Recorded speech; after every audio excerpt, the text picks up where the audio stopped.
Okay, very good. We are on Daf Koftet 109, and tonight is going to be a bunch of different home remedies and different things. It's related to Shabbat because anything that is good for medication is not allowed on Shabbat. I mean, of course, if it's life-threatening, then anything is allowed. But other things that are not severe and that they can wait. So you're not allowed to prepare medications on Shabbat, and therefore you can't take medications because you might come to prepare the medications. So we're going to talk about all different various things, ailments, and different plants and things. Don't try these at home, but a lot of them probably do have some efficacy. Let's see. Leaves, you put them on your eyes, it's not going to help anything. Amar Rav Yosef, kus barta en bahem mishum refuah. Also, the coriander is not going to heal, and therefore, I guess you can put it on your eyes, but I don't know why you'd want to because it's not going to help anyway. Amar Rav Shashat, kishut en bahem mishum refuah. Also doesn't. Amar Rav Yosef, kus barta afilu lididi kashali. Says not only is kus barta not helpful, it's even harmful, even for me. Why even for me? Because Rav Yosef was blind. And even for him, it was harmful. So certainly for anyone else, well, it couldn't be worse than making him blind. Well, maybe it could. Maybe it caused his eyes to hurt. And certainly it didn't help if he had some kind of eye ailment that hurt. And Shashad, he said, a regular, or even for me, even though he was also blind, is beneficial. Not that it's going to give him sight, but at least it will take away some eye pain or swelling.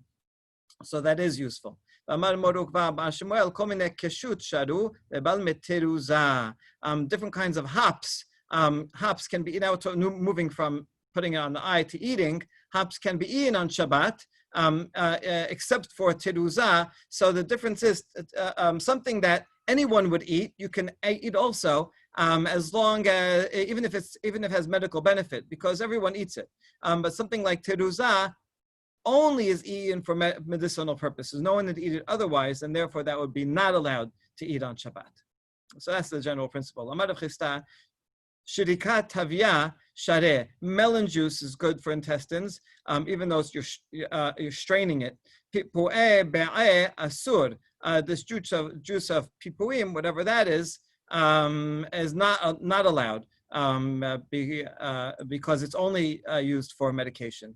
Now, the Debitu de Za'iri, the wife of Za'iri, Abdaleh lechiya bar ashe v'la'achal. She prepared this melon juice concoction for her husband's student. Right, her husband is Za'iri, and she prepared it for his student Chiya. And he didn't consume it. He wouldn't eat it. He thought it was not allowed. He says, I prepared this for your master, and he eats it. In other words, for my husband, he has it. And you're not going to eat it? What, you're more machmir than your own master? Well,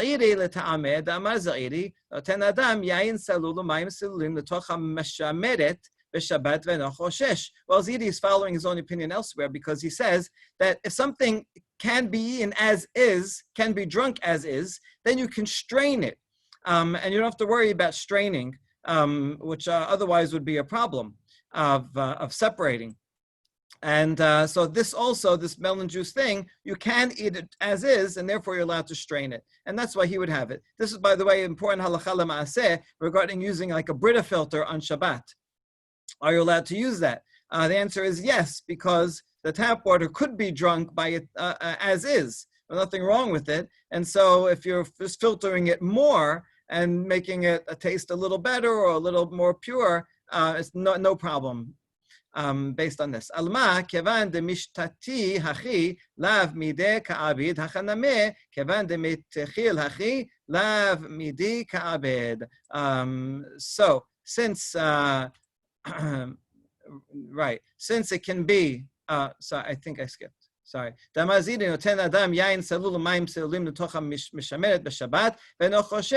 elsewhere he said you can put wine, clear wine and clear water into the sifter, into the sieve or strainer on Shabbat. You don't have to worry, right? Because it can be drunk by itself as is, so it can be strained, and that would be okay. And that applies also to this melon concoction. Okay, very good. Amar Morukva, we're continuing. He says some other advice. If you got a wound on his foot or hand or foot, then he puts it into wine. And you're allowed to do that on Shabbat. You don't have to worry that that's considered a special way of healing. It seems that wine does have that ability. It constricts blood vessels, and so it would be good to bring down swelling or stop bleeding. I think that does have actual medical backing. Scientific backing. Halamai, how about vinegar? Can you do that? No, not vinegar, because that is too much actual medicine, and it works too well, in other words. Whereas wine, it's a little bit helpful, but not so helpful, so therefore it's allowed.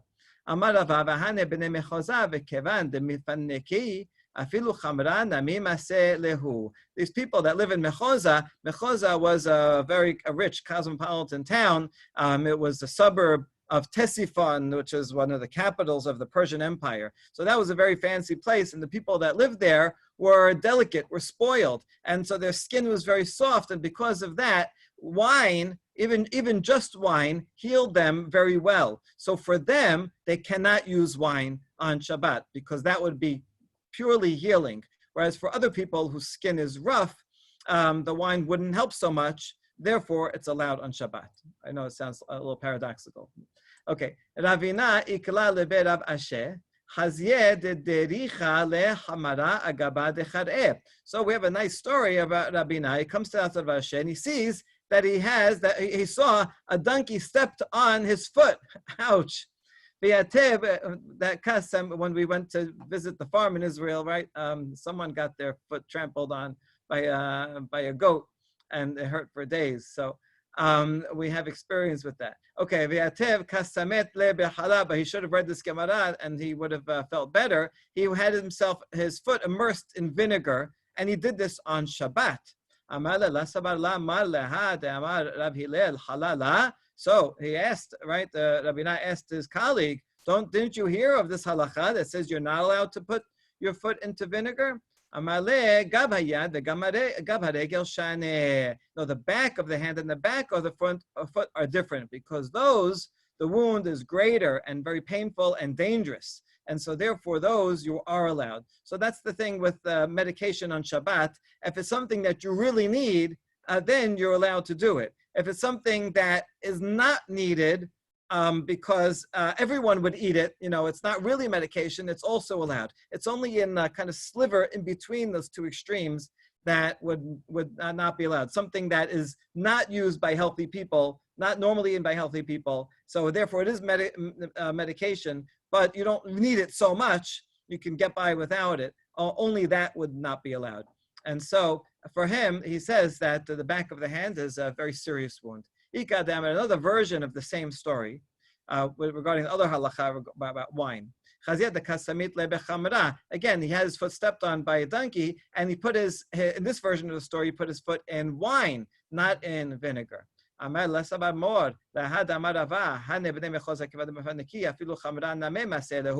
you hear of that other halacha, that the people live in Mechoza who are spoiled, who are very delicate, they cannot put their wounds even in wine? And you, master, you're spoiled, right? You're a delicate person, and so you should be like the Bnei Mechoza and not be allowed to do that. And again, the same answer. That the back of the hand is different, so it's allowed.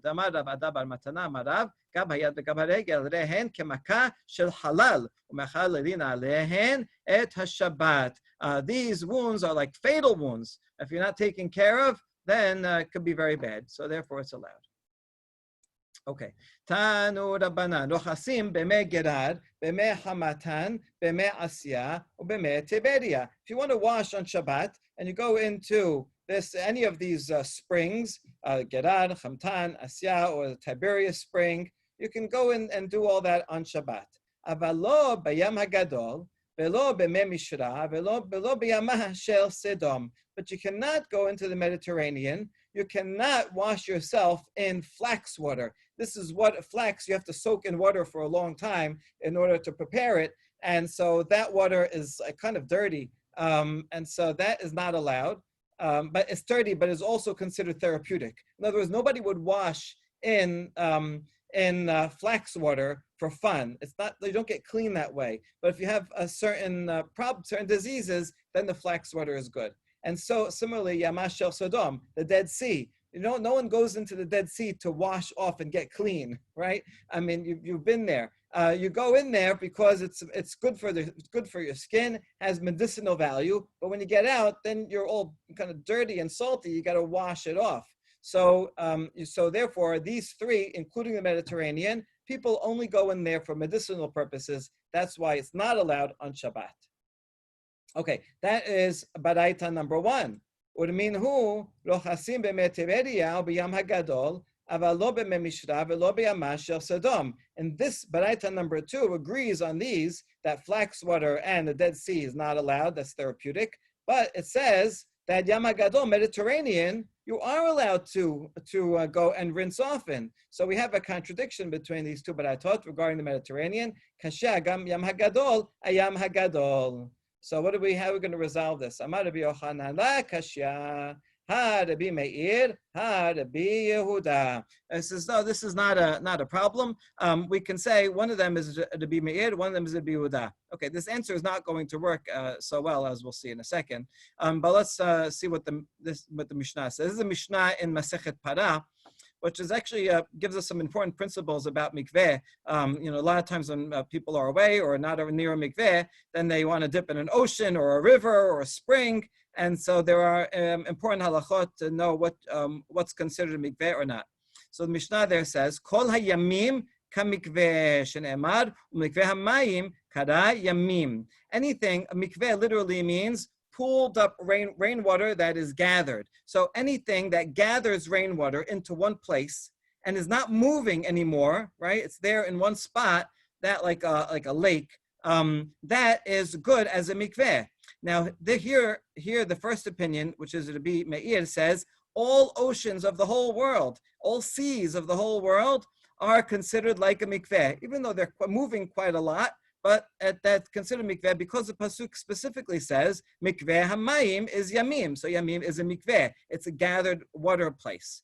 Divrei Rabbi Meir. Okay, the opposite of a mikveh, the other halachic category is a ma'ayan, something that's a spring. A spring is something that's constantly flowing, and a spring is has certain kulot, but also chumrot. Spring does not have to be 40 se'ah, but you need a spring if you want to prepare para aduma or for a zav or a mitzorah. They need a natural spring water, right, flowing, because it says the pasuk mayim hayim regarding them. So for them, they can't go to a mikveh. Okay, so that's very important. But so if you are away and you're looking for a mikveh, rivers are not so good, because unless you know that the river is coming mostly with rainwater and therefore is flowing, then it could be ma'ayan. However, if it's not mostly from rainwater and it's flowing, then it's not a mikveh, right? Because a ma'ayan can be flowing, but a mikveh has to be still, has to be already gathered. And so moving rivers are not necessarily good. It depends on the season. In the rainy season, they'll be okay, but not in the rainy season, it would not be okay. Oceans are always good, as you see here. Okay, so anyway, the Rabbi Meir says that although all oceans are good, the Yehuda Omer, Yam Gadol kamikveh. The Mediterranean is like a mikveh. Velo ne'emad yamim ela sheyesh bo minei yamim rabim. And when it says that pasuk, that's talking about something that gathers from many waters, but not every other body of water. Not every sea and ocean is called a mikveh. Okay, so he's more machmir on that. Rabbi Yosef Omer kol yamim netarin bezochalin upsulin lezabin mosoraim ulekadesh behen me'hatat. Rabbi Yosef splits the definition. He says all waters are zochalin. In other words, they're called ma'ayan, and therefore you can dip in them, but they are not called ma'im chayim, and therefore for these three purposes, for azav, mitzorah, and for para aduma, you cannot use them. Okay, anyway, we don't need to be Yoseh, but the point is that for the other two, according to the Yehuda, the Mediterranean is like the same as all other waters. According to the Biuda, the Mediterranean is not like all other waters. So if we plug that back into here, we see that the first baraita that says me Tiberia is the same as all other waters. That would be the first opinion to be Meir. Whereas the second one that said, other way around. And this is you can go in those waters, but not Yam Hagadol. Yam Hagadol is different from the others, so that would be the Biuda. Whereas this Baraita, which says you can wash in the Mediterranean like other waters, then that would be to be Meir, who says they're all the same. Okay, that's what we're trying to say as a possibility. However, this is rejected. Matkif la Rab Nachman bar Yitzchak. Okay, we see that they argue regarding Tuman Tahara, what is considered a mikveh, the ma'ayan, can it be used for a zav, and so on. But there's no reason for them to argue regarding Hilchot Shabbat. Hilchot Shabbat is dependent on a completely different thing. For Hilchot Shabbat, you want to know what's the salt content. Is the salt content low that it would be good for bathing, or is it high that's good for therapy? And so it's a completely different law. As opposed to, does it collect water, does it flow? And so there's no reason to compare the two. I mean, it's really hard to understand what the Hava Amina was here in the first place. Okay, Ela Marav Nachman bar Yitzchak, la kashya. So he offers a second answer. This again, where we have one baraita that says that you can bathe in the Mediterranean on Shabbat, another one says you cannot bathe on the Mediterranean on Shabbat. So we answer, ha de ishtahi, ha de la ishtahi. Depends how long you're staying in it. If you stay in it for a long time, then that shows that you're using it for therapeutic purposes, and therefore it's not allowed. But if you go in for a quick dip, then a quick dip is good, is just rinsing off, and for cleanliness, and then that would be allowed. Okay, the second one that it says is permitted. That's when you don't wait a long time. If that's true, but in that one it said flax water is not allowed. But if you're not waiting, if you're going for a quick dip, you can even do a quick dip in flax water, because flax water is not going to have any therapeutic value if you're not staying in it for a long time. In fact, we say, you can go in any water, even flax water, even the Dead Sea. Even if you have wounds on your head that will be healed by it, as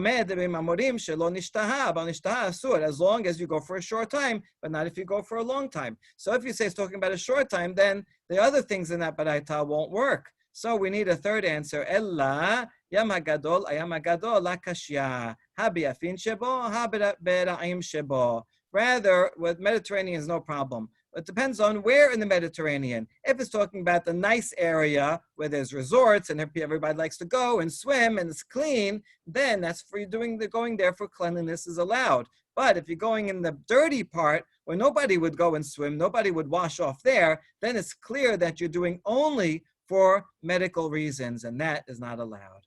Okay, so we resolved that.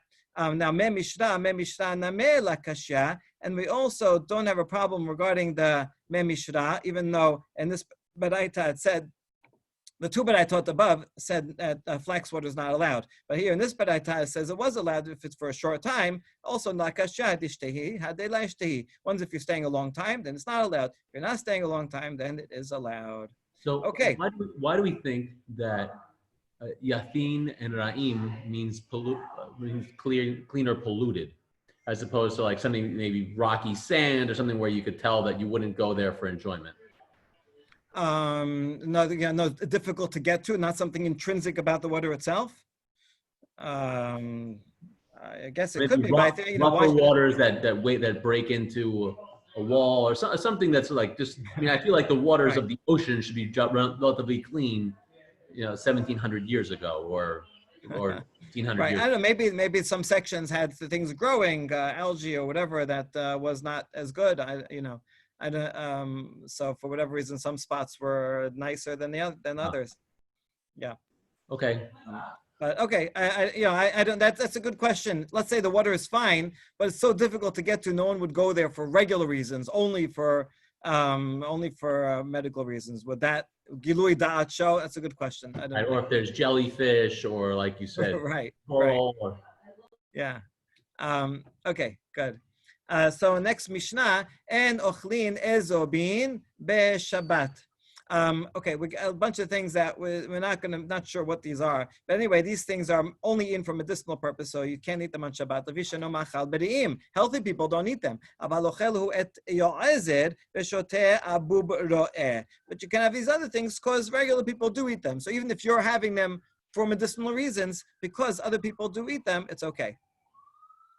כל האוכלים אוכל אדם לרפואה, וכל המשכין שותה חוץ ממי דקלים וכוס עיקרין. Anything, any food, any regular food, a person can eat for medicine, and anything that's a regular drink you can have, except for water of palm trees and this kos ikarin, something made out of some roots.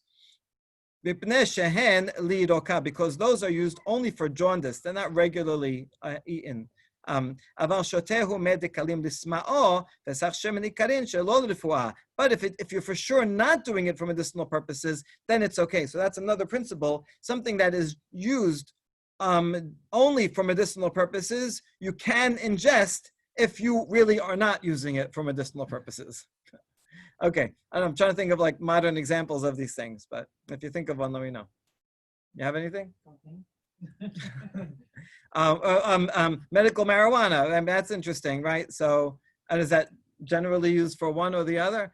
I guess it's often used recreationally. So, if you use it for medicinal purposes, so you might say it's still okay. Of course, we're not talking about smoking them on Shabbat, but rather in oil form, I guess.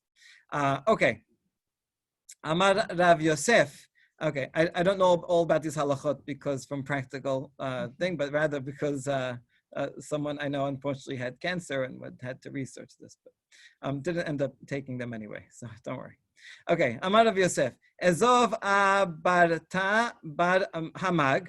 Okay, what is ezov? It's this thing. It's this is a Persian word.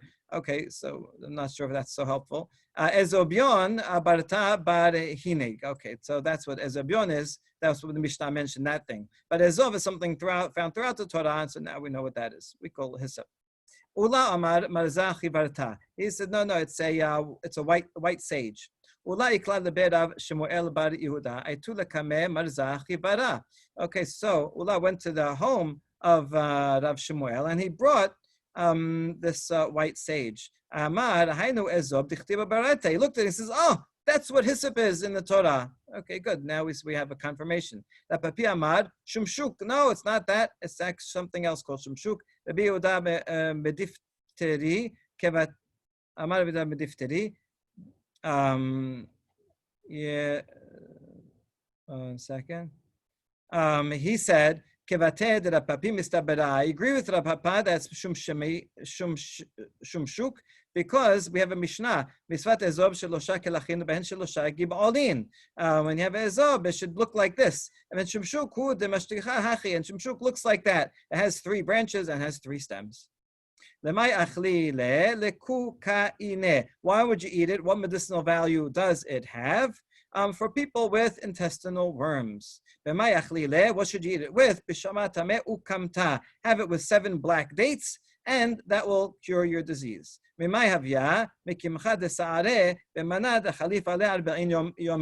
do you get these worms in the first place? By eating barley flour that has been sitting around for 40 days, ground.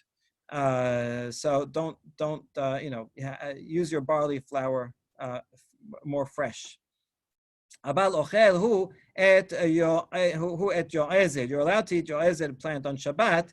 I guess it doesn't have medicinal value. Ma yo'ezer puntak. Okay. What is it good for? For liver worms. You eat them with 7 white dates, and that will cure that problem. How do you get those liver worms? From eating raw meat with water on an empty stomach. ubisra shamna libare kana, or fat meat, bisra Torah libare kana, or ox meat on empty stomach, me'amzuguza libare kana, also nuts on empty stomach, migire derubia libare kana, and also fenugreek on an empty stomach, umishte maya batren, and have water right after. That is not a good idea. Don't eat any of those things on an empty stomach. Now, if you do eat that date with the plant and it doesn't work, or if you don't have any of that around, then here's plan B. Then have some white cress. And if that doesn't work, and fast for a while, then have some fat meat,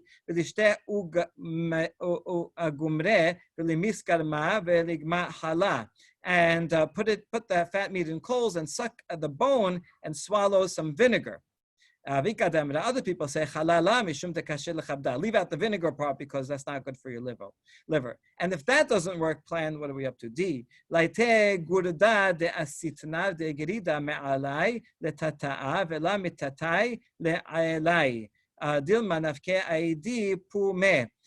Then take some sawdust scraped from a thorn bush and scrape it from top to bottom, not bottom to top, because if you do from bottom to top, then you'll get the worms with it, and then that'll be even worse. You're just, the worms will come out the wrong way. And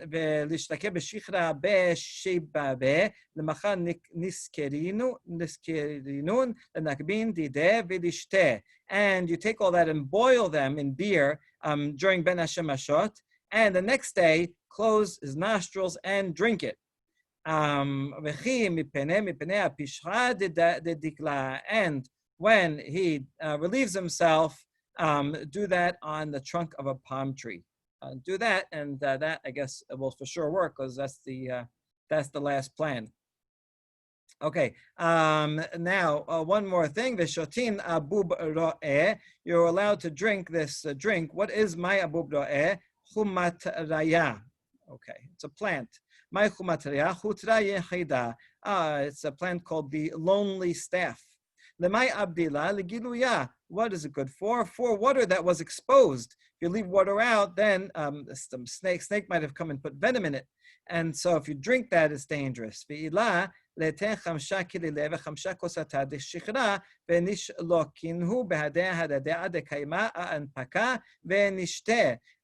if that plant doesn't work, the lonely staff, then get 5 roses and 5 cups of beer and cook them together.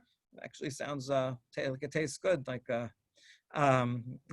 beer that smells like besamim, and drink it, and that will solve. Cook them together and drink it, and that will solve the problem.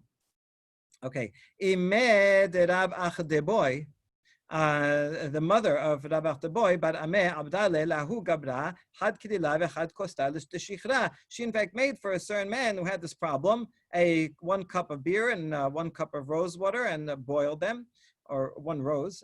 Shekala v'ketite ushkara tanura v'garafte v'otbe lebenta begave unfa kehusa yarka. And she also wanted to heat him up. So she put the oven on and then swept out the coals so it wasn't so hot, and put a brick inside so that wasn't so hot, so he could sit on it. And he sat in the oven, and that worked. And out of him came a green leaf. In other words, that was the venom that was in him came out, and that way he was okay.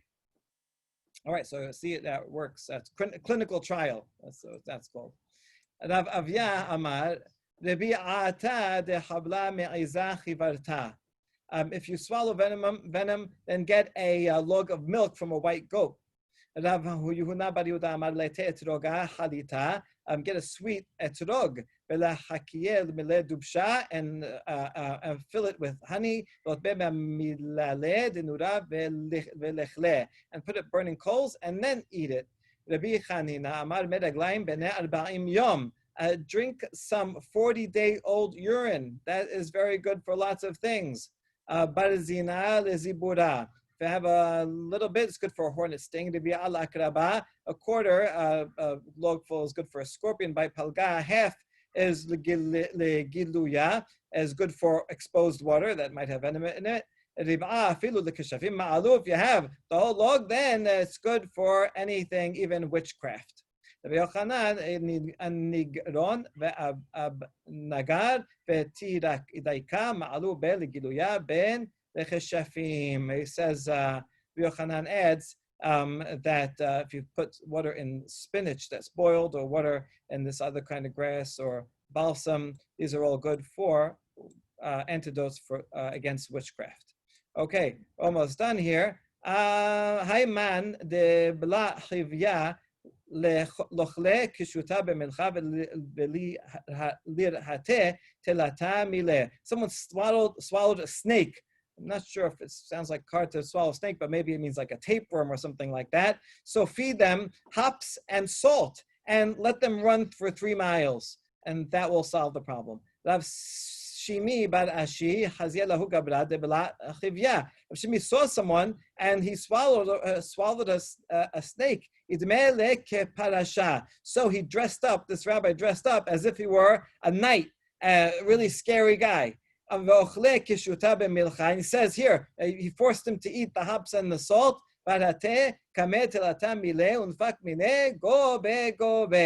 And he made him run for 3 miles, and sure enough, the snake came out in pieces. Okay, this is like the cure for hiccups. You got to scare the person, right? So I guess this is something that you got to really do, and it's hard to do. So it's better to do it out of fear. Others say Rav Shimi was not the one that dressed up as night, but he was the one that was sick and was swallowed the snake. Eliyahu Nabi came with Melech Parasha, Ochle Kishuta B'Melcha, Barate Kameh Telata Mile Unfak Mine Gobe Gobe. And Eliyahu was the one that appeared to him as a knight and made him eat it and made him run, and it came out of him in pieces. Hayman de Rakeh Chivya, someone who's bitten by a snake. Take a fetus from a white donkey and tear it open and put it on the snake bite. But that's only if that the mother of that fetus was not a terefa. In other words, it was not sick. But if it was sick, then you're just going to get, it's not going to work anyway.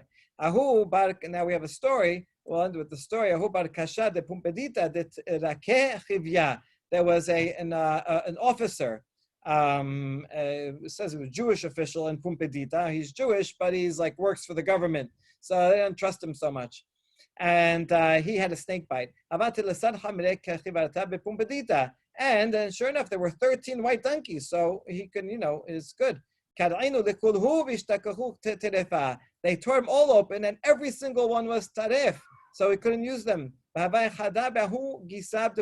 was one more on the other side of the town. They went to fetch it, and by the time they got there, a lion ate it. So he had no more fetuses to try out on his snake bite.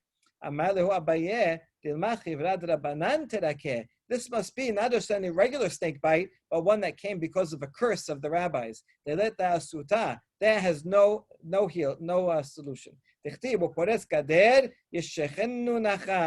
occurs several times in the Talmud, that someone who violates the fence, in other words, someone that goes against even a rabbinic law, should be bitten by a snake. In other words, not going to get any official punishment, but they'll get their due in one way or the other. Rabbi says, yes, in fact, you're right. That official was cursed by the rabbis. What did he do wrong? When the